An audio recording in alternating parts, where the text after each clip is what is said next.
इतने वर्ष बीत जाने पर भी मेरी स्मृति अतीत के दिन प्रतिदिन गाढ़े होने वाले धुंधलेपन में एक एक रेखा खींचकर उस करुण कोमल मुख को मेरे सामने अंकित ही नहीं सजीव भी कर देती है। छोटे गोल मुख की तुलना में कुछ अधिक चौड़ा लगने वाला और दो काली रूखी लटों से सीमित ललाट बचपन और प्रौढ़ता को एक साथ अपने भीतर बंद कर लेने का प्रयास सा करती हुई, लंबी बरौनियों वाली भारी पलकें और उनकी छाया में डबडबाती हुई सी आंखें, उस छोटे मुख के लिए भी कुछ छोटी सीधी सी नाक और मानो अपने ऊपर छपी हुई हंसी से विस्मित होकर कुछ खुले रहने वाले होठ समय के प्रवाह से फीके भर हो सकते हैं, भूल नहीं सकते। घर के सब उजले मेले सहज कठिन कामों के कारण मलिन रेखा जाल से गूंथी और अपनी शेष लाली को कहीं छिपा रखने का प्रयत्न सा करती हुई, कहीं कोमल कहीं कठोर हथेलियां, काली रेखाओं में जड़े कांतिहीन नखों से कुछ भारी जान पड़ने वाली पतली उंगलियां, हाथों का बोझ संभालने में भी समर्थ सी दुर्बल, रूखी पर गौर बाहें और मारवाड़ी लहंगे के भारी घेर से थकित से एक सहज सुकुमारता का आभास देते हुए कुछ लंबी उंगलियों वाले दो छोटे छोटे पैर, जिनकी एड़ियों में आंगन की मिट्टी की रेखा मटमैले महावर सी लगती थी, भुलाए भी कैसे जा सकते हैं। उन हाथों ने बचपन में न जाने कितनी बार मेरे उलझे बाल सुलझाकर बड़ी कोमलता से बांध दिए थे। वे पैर न जाने कितनी बार अपनी सीखी हुई गंभीरता भूलकर मेरे लिए द्वार खोलने आंगन में एक ओर से दूसरी ओर दौड़े थे। इस तरह मेरी अबोध अष्टवर्षीय बुद्धि ने उससे भाभी का संबंध जोड़ लिया था। यह अब बताना कठिन है, मेरी अनेक सहपाठिनियों के बहुत अच्छी भाभियां थी। कदाचित उन्हीं की चर्चा सुन सुनकर मेरे मन ने, जिसने अपनी तो क्या दूर के संबंध की भी कोई भाभी न देखी थी, एक ऐसे अभाव की सृष्टि कर ली जिसको वह मारवाड़ी विधवा वधू दूर कर सकती। बचपन का वह मिशन स्कूल मुझे अब तक स्मरण है, जहाँ प्रार्थना और पाठ्यक्रम की एक रस्ता से मैं इतनी रुआंसी हो जाती थी कि प्रतिदिन घर लौटकर नींद से बेसुध होने तक सवेरे स्कूल न जाने का बहाना सोचने से ही अवकाश न मिलता था। उन दिनों मेरी ईर्ष्या का मुख्य विषय नौकरानी की लड़की थी, जिसे चौका बर्तन करके घर में रहने को तो मिल जाता था, जिस कठोर ईश्वर ने मेरे भाग्य में नित्य स्कूल जाना लिख दिया था। वह माँ की ठाकुर जी में से कोई है या मिशन की सिस्टर का ईसु।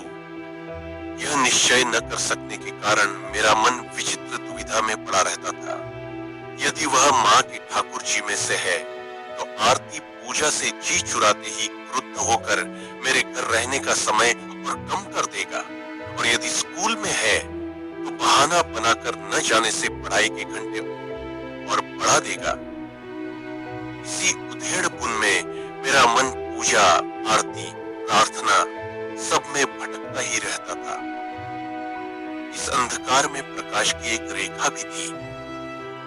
स्कूल निकट होने के कारण बूढ़ी कल्लू की माँ मुझे किताबों के साथ वहां पहुंचा भी आती थी और ले भी आती थी, और इस आवागमन के बीच में कभी सड़क पर लड़ते हुए कुत्ते, कभी उनके भटकते हुए पिल्ले, कभी किसी कोने में बैठकर पंजों से मुंह धोती हुई बिल्ली, कभी किसी घर के बरामदे में लटकते हुए पिंजड़े में मनुष्य की स्वर साधना करता हुआ गंगाराम, कभी बत्तख और तीतरों के झुंड, कभी तमाशा दिखलाने वालों की टोपी लगाए हुए बंदर, ओढ़नी ओढ़े हुए बंदरिया, नाचने वाला रीछ आदि स्कूल की एक रसता दूर करते ही रहते थे। हमारे ऊंचे घर से कुछ ही हटकर एक ओर रंगीन, सफेद, रेशमी और सूती कपड़ों से और दूसरी ओर चमचमाते हुए पीतल के बर्तनों से सजी हुई एक नीची सी दुकान में जो वृद्ध सेठ जी बैठे रहते थे, उन्हें तो मैंने कभी ठीक से देखा ही नहीं, परंतु उस घर के पीछे वाले द्वार पर पड़े हुए पुराने टाट के पर्दे के छेद से जो आंखें प्रायः मुझे आते जाते देखती रहती थी, उनके प्रति मेरा मन एक कुतूहल से भरने लगा। कभी कभी मन में आता था कि पर्दे के भीतर झांक कर देखूं, पर कल्लू की माँ मेरे लिए उस जंतु विशेष से कम नहीं थी, जिसकी बात कह कहकर बच्चों को डराया जाता है। उसका कहना न मानने से वह नहलाते समय मेरे हाल ही में छिदे कान की लौ दुखा सकती थी, चोटी बांधते समय बालों को खूब खींच सकती थी, कपड़े पहनाते समय तंग गले वाले फ्रॉक को आंखों पर अटका सकती है, घर में और स्कूल में मेरी बहुत सी झूठी सच्ची शिकायत कर सकती थी। सारांश यह कि उसके पास प्रतिशोध लेने के बहुत से साधन थे, परंतु कल्लू की माँ को चाहे उन आंखों की स्वामिनी से मेरा परिचय न भाता हो, पर उसकी कथा सुनाने में उसे अवश्य रस मिलता रहा। वह अनाथिनी भी है और अभागी भी।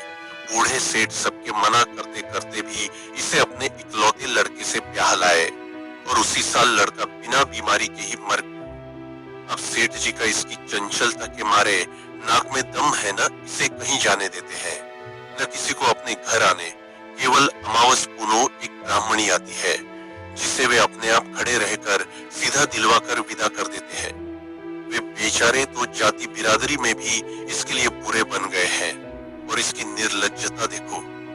ससुर दुकान में गए नहीं कि वह पर्दे से लगी नहीं, घर में कोई देखने वाला है ही नहीं। एक ननद है जो शहर ससुराल होने के कारण जब तब आ जाती है और तब उसकी खूब ठुकाई होती है, इत्यादि इत्यादि सूचनाएं कल्लू की माँ की विशेष शब्दावली और विचित्र भाव भंगियों के साथ मुझे स्कूल तक मिलती रहती थी, परंतु उस समय वे सूचनाएं मेरे निकट उतना ही महत्व रखती थी जितनी नानी से सुनी हुई बेला की कहानी।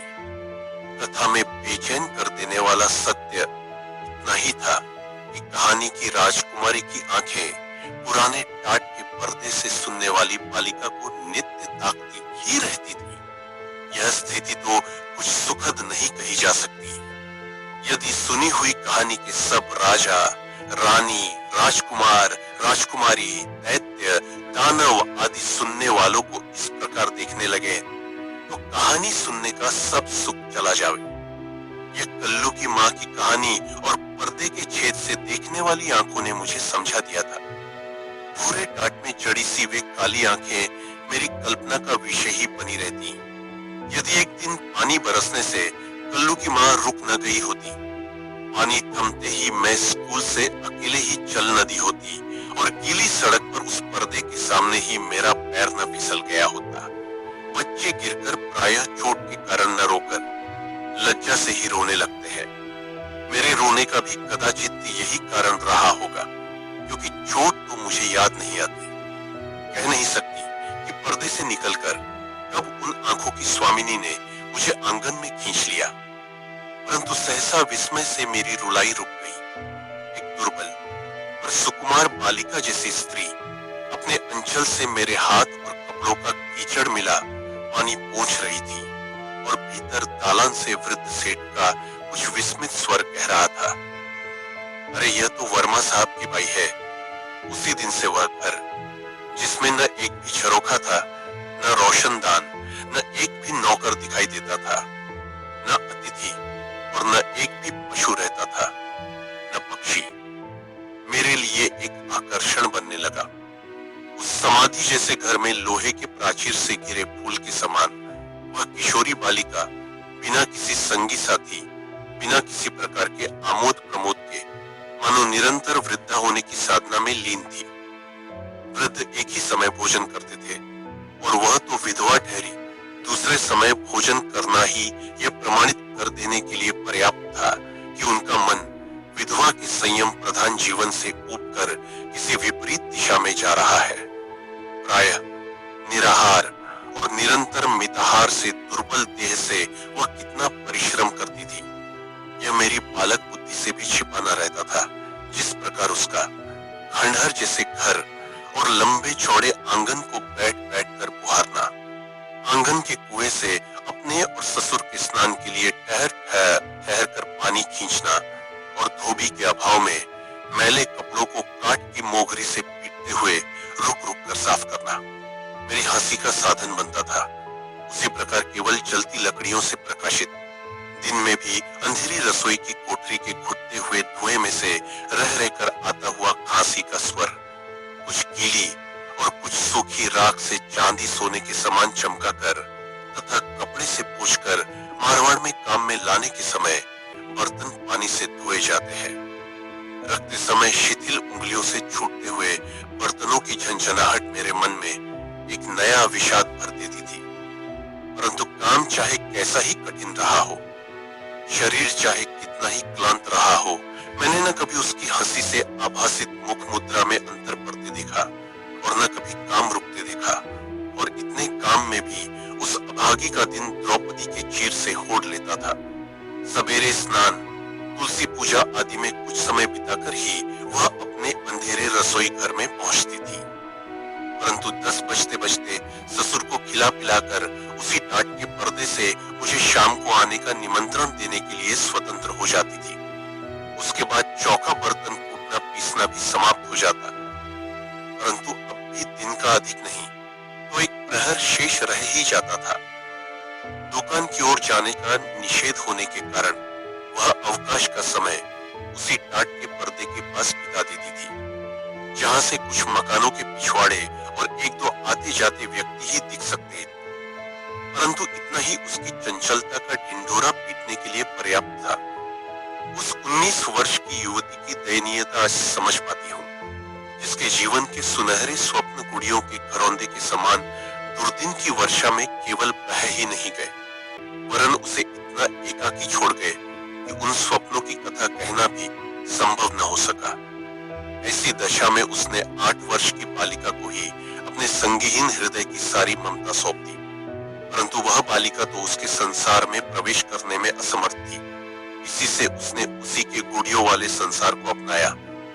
वृद्ध भी अपनी बहू के लिए ऐसा निर्दोष साथी पाकर इतने प्रसन्न हुए कि स्वयं ही बड़े आदर यत्न से मुझे बुलाने पहुंचाने लगे। और माँ उस माता पिताहीन विधवा बालिका की कथा सुनकर ही मुख फेर कर आंख पोंछने लगती थी। इसी से धीरे धीरे मेरी कुछ नाटी गुड़िया, उसका बेडौल सिर वाला पति, उसकी एक पैर से लंगड़ी सास, बैठने में असमर्थ ननद और हाथों के अतिरिक्त सब प्रकार से आकारहीन दोनों बच्चे, सब एक एक कर भाभी की कोठरी में जा बैठे। इतना ही नहीं, उनकी चक्की से लेकर गहनों तक सारी गृहस्थी और डोली से लेकर रेल तक सब सवारियां उसी खंडहर को बसाने लगी। भाभी को तो सफेद ओढ़नी और काला लहंगा या काली ओढ़नी और सफेद बूटीदार कत्थई लहंगा पहने हुए ही मैंने देखा था। और उसकी ननद के लिए हर तीज त्योहार पर बड़े सुंदर रंगीन कपड़े बनते थे। कुछ भाभी की बटोरी हुई कतरन से और कुछ अपने घर से लाए हुए कपड़ों से गुड़ियों के लज्जा निवारण का सुचारू प्रबंध किया जाता था। भाभी घाघरा, कांचली आदि अपने वस्त्र सीना जानती थी, अतः मेरी गुड़िया मारवाड़िन की तरह श्रृंगार करती थी कि मैंने स्कूल में गीला पाजामा और घर में कलीदार कुर्ता सीना सीखा था, अतः गुड्डा पूरा लाला जान पड़ता था। चौकोर कपड़े के टुकड़े के बीच छेद करके वही बच्चों के गले डाल दिया जाता था, अतः वे किसी आदिम युग की संतान से लगते थे। भाभी के लिए काला अक्षर भैंस बराबर था, इसलिए उस पर मेरी विद्वत्ता की धाक भी सहज ही जम गई थी। प्रायः सभी पशुओं के अंग्रेजी नाम बताकर और तस्वीरों वाली किताब से अंग्रेजी की कविता बड़े राग से पढ़कर मैं उसे विस्मित कर चुकी थी। हिंदी की पुस्तक से माता का हृदय, भाई का प्रेम आदि कहानियां सुनाकर उसकी आंखें गीली कर चुकी थी और अपने मामा को चिट्ठी लिखने की बात कहकर उसके मन में बीकानेर के निकट किसी गांव में रहने वाली बुआ की स्मृति जगा चुकी थी।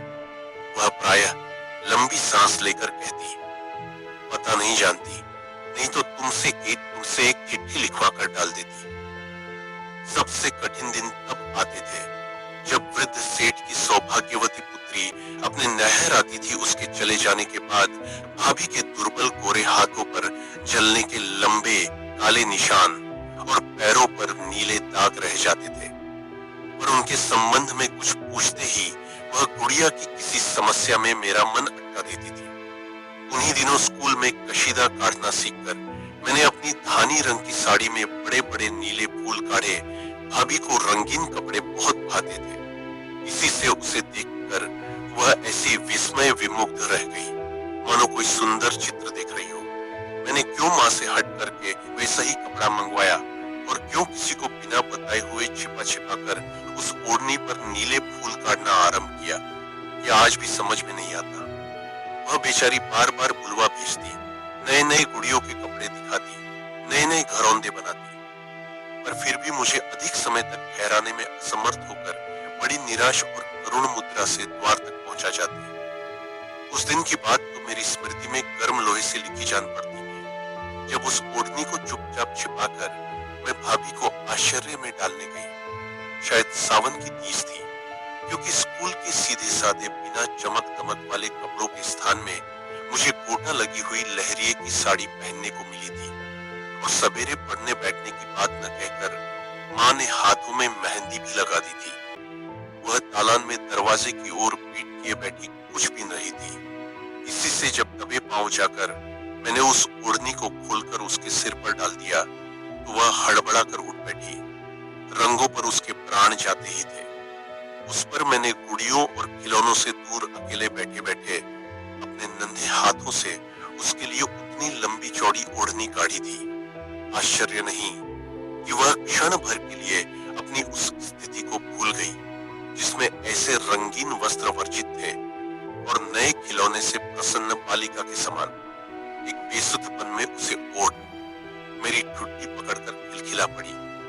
और जब किसी का विस्मय विजड़ित बिंदनी बहू सुनकर उसकी सुधि लौटी, तब हतबुद्धि से ससुर मानो गिरने से बचने के लिए चौखट का सहारा ले रहे थे और क्रोध से जलते अंगारे जैसी आंखों वाली खुली तलवार सी कठोर ननद दहली से आगे पैर बढ़ा चुकी थी, अवश्य ही तीज रही होगी, क्योंकि वृद्ध स्वयं पुत्री को लेने गए थे।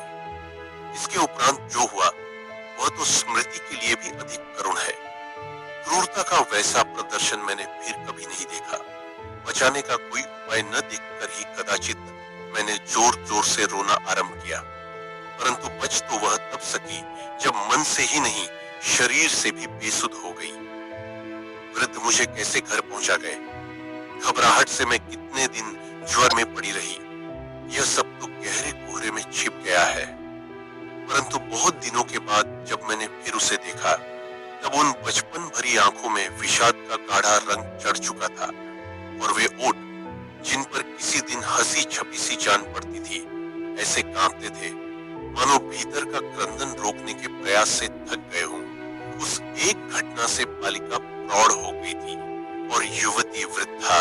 फिर तो हम लोग इंदौर से चले ही आए और एक एक करके अनेक वर्ष बीत जाने पर ही मैं इससे योग्य बन सकी कि उसकी कुछ खोज खबर ले सकूं। पता लगा कि छोटी दुकान के स्थान में एक विशाल अट्टालिका वर्षों पहले खड़ी हो चुकी है। पता चला कि वधू की रक्षा का भार संसार को सौंपकर वृद्ध कभी के विदा हो चुके हैं, परंतु कठोर संसार ने उसकी कैसी रक्षा की, यह आज तक अज्ञात है। इतने बड़े मानव समुद्र में उस छोटे से बुदबुद की क्या स्थिति है, यह मैं जानती हूँ। परंतु तब भी कभी कभी मन चाहता है कि बचपन में जिसने अपने जीवन के सूनेपन को भूलकर मेरी गुड़ियों की गृहस्थी बसाई थी, खिलौनों का संसार सजाया था, उसे एक बार पा सकती। आज भी जब कोई रंगीन कपड़ों के प्रति विरक्ति के संबंध में कौतुक भरा प्रश्न कर बैठता है, तो वह अतीत फिर वर्तमान होने लगता है। कोई किस प्रकार समझे कि रंगीन कपड़ों में जो मुख धीरे धीरे स्पष्ट होने लगता है, वह कितना करुण और कितना मुरझाया हुआ है। कभी कभी तो वह मुख मेरे सामने आने वाले सभी करुण क्लांत मुखों में प्रतिबिंबित होकर मुझे उसके साथ एक अटूट बंधन में बांध देता है। प्रायः सोचती हूँ, जब वृद्ध ने कभी न खोलने के लिए आंखें मूंद ली होंगी, तब वह जिसे उन्होंने संसार की ओर देखने का अधिकार ही नहीं दिया था, कहाँ गई होगी। और तब न जाने किस अनिष्ट संभावना से, न जाने किस अज्ञात प्रश्न के उत्तर में मेरे मन की सारी ममता अर्थ तक क्रंदन कर उठती है। नहीं नहीं, कहानी तो वह अतीत फिर वर्तमान होने लगता है। कोई किस प्रकार समझे कि रंगीन कपड़ों में जो मुख धीरे धीरे स्पष्ट होने लगता है वह कितना करुण और कितना मुरझाया हुआ है। कभी कभी तो वह मुख मेरे सामने आने वाले सभी करुण क्लांत मुखों में प्रतिबिंबित होकर मुझे उसके साथ एक अटूट बंधन में बांध देता है। प्रायः सोचती हूँ जब वृद्ध ने कभी न खोलने के लिए आंखें मूंद ली होंगी तब वह जिसे उन्होंने संसार की ओर देखने का अधिकार ही नहीं दिया था कहाँ गई होगी। और तब न जाने किस अनिष्ट संभावना से, न जाने किस अज्ञात प्रश्न के उत्तर में मेरे मन की सारी ममता आर्त तक क्रंदन कर उठती है।